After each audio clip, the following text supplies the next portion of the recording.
Pentingnya bisnis kecil dalam perdagangan Indonesia. Hampir semua bisnis di Indonesia mempekerjakan kurang dari 100 orang. Dan sebagian besar tenaga kerja di Indonesia bekerja di perusahaan kecil. Kita dapat mengukur kontribusi bisnis kecil dalam dampak terhadap aspek-aspek utama sistem perekonomian Indonesia. Antara lain, 1. Penciptaan lapangan kerja. Bisnis kecil terutama di beberapa industri tertentu menjadi sumber lapangan kerja baru yang penting. Lapangan kerja diciptakan oleh perusahaan dari berbagai skala bisnis. Sejarah telah mengingatkan kita bahwa berbagai inovasi besar cenderung lahir dari bisnis kecil ketimbang bisnis besar. Perusahaan kecil menemukan PC, pisau cukur baja tahan gores, mesin fotokopi, mesin jet. Inovasi tidak harus berupa produk baru. Kontribusi bagi bisnis besar. Sebagian besar produk yang dihasilkan oleh bisnis besar dijual kepada konsumen melalui bisnis kecil.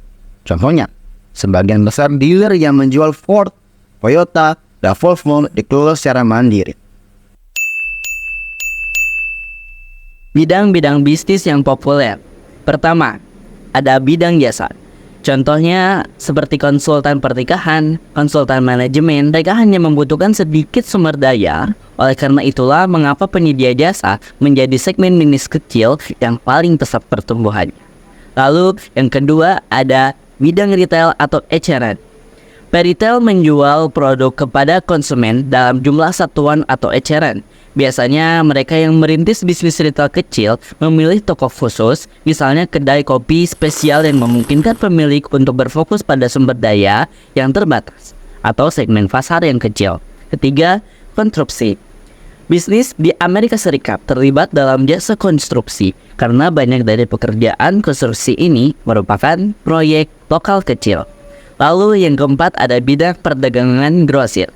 Pemilik bisnis kecil seringkali mumpuni dalam bidang perdagangan grosir, membeli produk dalam partai besar dan menyimpannya dalam jumlah besar dan lokasi yang sesuai untuk dijual ke retail.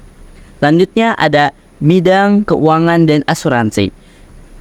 Perusahaan keuangan dan asuransi mencakup sekitar 4,2% dari keseluruhan bisnis. Cukup besar bukan? Lalu yang keenam ada bidang manufaktur. Manufaktur kecil terkadang kinerjanya lebih baik ketimbang perusahaan besar. Yang ketujuh ada bidang transportasi. 2,3 perusahaan kecil bergerak pada bidang transportasi seperti perusahaan taksi, jasa pesawat charter, dan operator tur pariwisata. Selanjutnya ada yang lain-lain, yaitu 4,3% dari bisnis kecil bergerak di industri lain seperti laboratorium riset, koran lokal, ataupun juga stasiun radio lokal. Usahawan adalah suatu sikap yang dimana harus dimiliki oleh seorang wirausahawan. Berikut contohnya. Yang pertama, kita harus memiliki komitmen yang tinggi. Karakteristik wirausaha untuk sukses yang pertama adalah kita harus memiliki komitmen yang tinggi. Yang kedua adalah disiplin. Sebagai seorang wirausahawan, kamu harus memiliki sikap disiplin yang tinggi.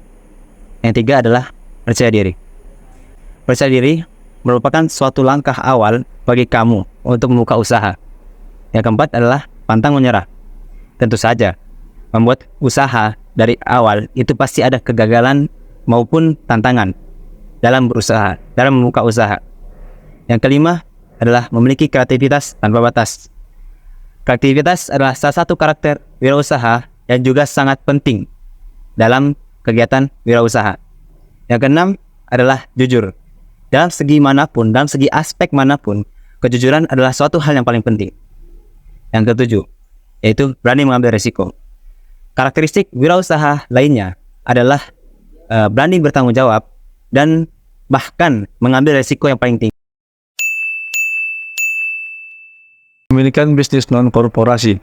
Kepemilikan bisnis non-korporasi memiliki dua bentuk, yaitu usaha perseorangan atau sole proprietorship dan usaha persekutuan partnership.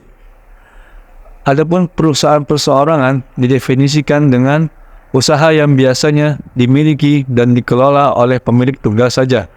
Perusahaan ini tidak harus berbadan hukum. Setiap orang bebas memiliki bisnis tanpa adanya batasan dalam memiliki usaha.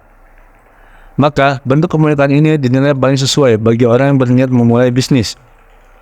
Berikut kelebihan dan kekurangan usaha perseorangan.